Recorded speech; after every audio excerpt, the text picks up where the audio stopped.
नमस्कार, प्रणाम भारत। आपका स्वागत है आपके अपने YouTube channel agriculture by Sonu Kumar YouTube channel में। आज की इस वीडियो में हम लोग बात करेंगे चूहा करेला खेती के बारे में, पंडाल करेला खेती के बारे में कि करेला की खेती करके हम कैसे लाभ कमा सकते हैं। किसान भाइयों, अभी आप देख पा सकते हैं कि भाई पीछे हमारा पंडाल करेला खेती किया गया है।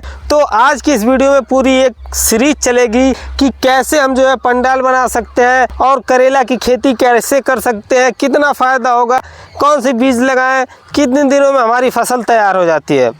यार, अभी तक हमारे चैनल को आपने सब्सक्राइब नहीं किया तो फटाफट चैनल को सब्सक्राइब कर लीजिएगा, बेल आइकन को प्रेस करके नोटिफिकेशन को ऑल कर लीजिएगा। इससे क्या होगा कि मेरी आने वाली एग्रीकल्चर के डेली डोज आपको सबसे पहले मिलते रहेंगी। दोस्तों, चलिए हम लोग बात कर लेते हैं करेला की खेती के लिए मिट्टी कैसी होनी चाहिए। किसान भाइयों, मैं आपको बता दूं, बलुई दोमट मिट्टी जो होता है करेला खेती के लिए सबसे अच्छा और उपयुक्त माना जाता है। इसमें हमारा करेला खेती बहुत अच्छे से ग्रो करता है। अब बात कर लें कि टेम्परेचर कितना होना चाहिए, तो 35 से 40 अंश सेल्सियस का जो तापमान होता है उसमें करेला खेती बहुत अच्छे से ग्रो करता है। और पीएच की मान की बात कर ले तो 6 से 7 के बीच में, जैसे सारी फसलों के लिए पीएच मान जरूरत होती है वैसे हमारा करेला खेती भी पीएच मान होनी चाहिए। कितने दिनों में फसल तैयार हो जाएगा, खेत की तैयारी कैसे करना है, तो खेत की तैयारी ऐसे करना किसान भाइयों कि जब भी आप देख रहे हैं आपका खेत जो है, आपको करेला की खेती करना है, उससे पहले आप खेत में अगर 2 बीघे का प्लॉट है तो 1 ट्रॉली सड़ी गोबर खाद को लेके अपने खेत में छिड़काव कर देना, पूरे अच्छे से बुरक देना है। फिर उसको जो है आप 10 से 12 दिनों के बाद एक गहरी जुताई करवाएं, जो हमारी कल्टीवेटर की जुताई होती है, कल्टीवेटर करवा दे। उसके बाद 2 चांस रोटावेटर कराने के बाद पानी चला दें। पानी चलाने के बाद जब खेत आपका पक जाता है 10 से 12, 15, 20, 25 दिनों तक, फिर 2 चार रोटावेटर करवाने के बाद जो आप अपनी फसल को करेला खेती को लगा सकते हैं। तो करेला की खेती लगाने के लिए कैसे लगाना है किसान भाई, मैं आपको बता दूं, करेला की बीज आपको लगाने से पहले बीज को 12 से 14 घंटों तक भिगो देना है। इससे क्या होगा, जो मोटी परत रहती है थोड़ा हमारी नरम हो जाती है और बीज हमको लगाने में 2 से 3 दिनों बाद बीज अंकुरित हो जाता है। तो इससे हमें काफी फायदा होता है और हमारा पौधा बहुत तेजी से ग्रो करता है। किसान भाइयों, करेला की उन्नत किस्में जो है पूसा हाइब्रिड 1, काशी सुफल, ये 3 ऐसी वैरायटियां हैं जिनको आप लगाते हैं तो बहुत सारा आप फायदा उठा सकते हैं। किसान भाइयों, अब बात कर ले कि हमारी बीज से बीज की दूरी कितनी होनी चाहिए और गहराई कैसी होनी चाहिए, गड्ढा कैसे बनाना है। जब किसान भाइयों आप 2 चांस गहरी जुताई करवा लेते हैं रोटावेटर से, उसके बाद बीज से बीज की दूरी आप यहाँ पे देख सकते हैं। भाई थोड़ा अंदर आइएगा, नजदीक से दिखाइएगा कि यहाँ पे देख सकते हैं एक पौधा वहाँ पे लगा है, एक पौधा यहाँ पे, यानी हमारा 6 फीट का दूरी है और बीज से बीज की दूरी जो है 6 फीट है। चौड़ाई की बात कर ले भाई तो ये भी हमारा 6 फीट है। पूरा यहाँ पे देख सकते भाई 6 बाई 6 के हिसाब से पूरा पौधा लगाया गया है।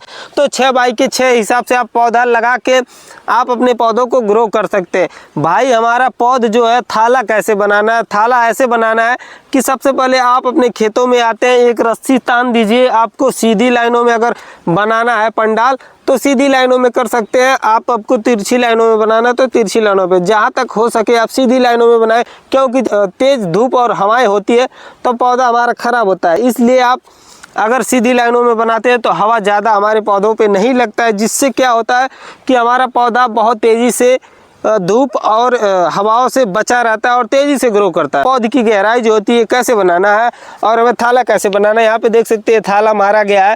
थाला बनाने से पहले क्या करना है कि इसको गुड़ाई कर देना, थोड़ा सा गहरी गुड़ाई, कम से कम 1 से 1.5 फीट की गहरी गुड़ाई करने के बाद इसमें थोड़ी सी सड़ी गोबर की खाद डाल देना, जैसे कि 200 से 300 ग्राम प्रति थाला के हिसाब से गहरी कर देना है, खाद डाल देना।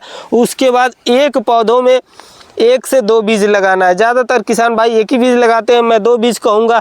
यहाँ पे एक ही बीज लगाया गया, 2 बीज लगाते हैं तो आपका एक पौधा मर जाता है तो एक पौधा बचा रहता है, तो उससे हमारा पौधा कवर कर जाता है, थाला कहीं नहीं मरता है। उसके बाद आप देखेंगे कि हमारा जैसे पौधा बढ़ते जाता है, आप बीज के खरपतवार जिनको हैं उनको निकाल लीजिए। पहली पानी जो है 21 से 30 दिन बाद चलाएँ, उसके बाद दूसरी पानी 35 से 40 दिनों के बाद चलाएं, क्योंकि तभी हमारा पौधा ग्रो होता है। उसी समय हमारी फसल को पानी की ज़रूरत पड़ती है, बढ़वार की ज़रूरत पड़ती है पौधों को। तो 35 से 40 दिनों बाद, 20 से 25 दिनों बाद दूसरी पानी चलाने के बाद जितने भी खरपतवार रहते हैं उनको भाई हमें निकाल लेना है। खरपतवार निकालने के बाद पौधा आप देखेंगे 55 से 60 दिनों बाद बहुत तेज़ी से ग्रो करता है। उसके बाद हमारा मुख्य काम तभी आता है पंडाल बनाने का काम। तभी जो है किसान भाई बहुत मात खा जाते हैं, पंडाल नहीं बना पाते हैं। तो पंडाल कैसे बनाना है यहाँ पे थोड़ा सा देखिएगा भाई। जहाँ पे हमारा थल मारा गया है, बीज बुआई किया गया, वहीं पे हमारा पंडाल बनाया गया है। देखिए एक थाला वहाँ पे है, तो वहाँ के बगल में ही एक हमारी बांस की एक अच्छी सी मोटी सी डॉली डाल गई है, दूसरी यहाँ पे, तीसरी वहाँ पे। ऐसे ही हर थाले के पास एक एक जो है आपको बड़े से बांस लगा देना है। बांस लगाने के बाद पौधे को ऐसे चढ़ाना है पंडाल पे कि भाई एक एक कैन लगा दी गई है। देखिए वहाँ पे बगल में एकदम आपके पास ही एक कैन लगाई गई है। देखिए एक कैन यहाँ पे लगाई गई है, तो जो पौधा हमारा इतना बड़ा होगा तो इसमें हम लपेट देंगे, बांध देंगे। फिर इतना बड़ा होगा यहाँ बांध देंगे, यहाँ बांध देंगे। फिर ये देखिए रस्सी, इसको बांध के ये जो हमारा धागा किया गया ऊपर दिखाइएगा भाई साहब। धागे से धागे की दूरी जो है हमारा 35 से 40 सेमी रखा गया है। ये देखिए ज़्यादा दूर नहीं है, एक धागा ये है, एक धागा ये है। तो इससे क्या होगा, जो भी हमारी डालें रहती हैं, फूल रहते हैं, फल रहते हैं, वो नीचे नहीं लटकते हैं और आसानी से हमारा पौधों पे पंडाल पे चढ़े रहते हैं। तो इससे क्या होता है कि हमारा पौधा जल्दी से सारे खेतों में जो छेक लेगा और आसानी से हमें बहुत सारा फायदा होगा। नीचे रहता है तो हमारा पौधा जब पानी हम चलाते हैं भाई तो दाग लग जाता है। दाग धब्बों के कारण हमारे फसल की क्वालिटी कम हो जाती है, तो रुपया कम मिलता है।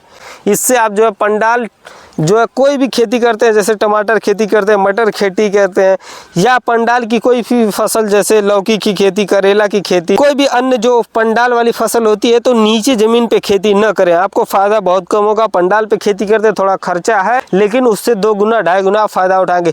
1.5 गुना खर्च करेंगे तो 2.5 गुना फ़ायदा उठाएंगे, यानी 1.5 गुना आपका फ़ायदा हो रहा है, तो 1 गुना आप ज़्यादा उसमें मुनाफा कमा सकते हैं।